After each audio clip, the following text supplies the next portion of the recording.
we go.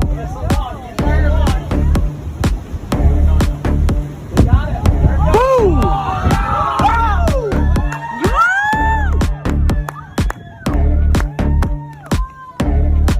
That's my Air Force right there, buddy. They're still waiting to be found. By mid-1944, Japan is getting hit on a daily basis from B-29 bombers. They are literally obliterating cities. Japan was dying. Japan's only reaction to this is to strike back. Japan is faced with a serious problem. They can't develop a high-tech weapon. Our problems in the brain inside of the Japanese head. There are 70 million of these in Japan. But perhaps a low-tech weapon, like a balloon, could be launched against America.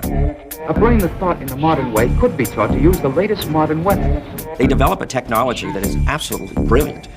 Simple in its approach, but the technical ability of this bomb to be able to float to America and on its way be controlled by a series of sandbags that gets it to its target is incredible. Someone had to sit down and run the numbers to come up with exactly how many sandbags, exactly how far they could project the balloon to move. And I find that to be pretty incredible. That same brain today remains the problem.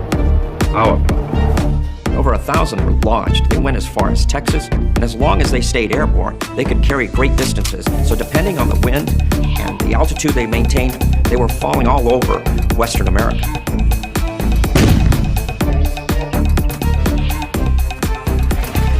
In May of 1945, a minister, his wife, and 5 children from their parish were out on an outing near a town called Lakeview, Oregon. The minister was parking the car, he'd let his wife out and the children. They went into the forest. He heard her exclaim, "Look what we found."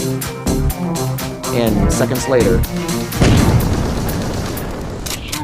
by the time he got up there, his wife, who was pregnant at the time and only 26 years old, and his 5 children were dead. It's tragic to think just how unlucky this family was. The only known deaths in the continental United States caused by the enemy during World War II. The wrong place, the wrong time, and the innocent curiosity that went horribly wrong.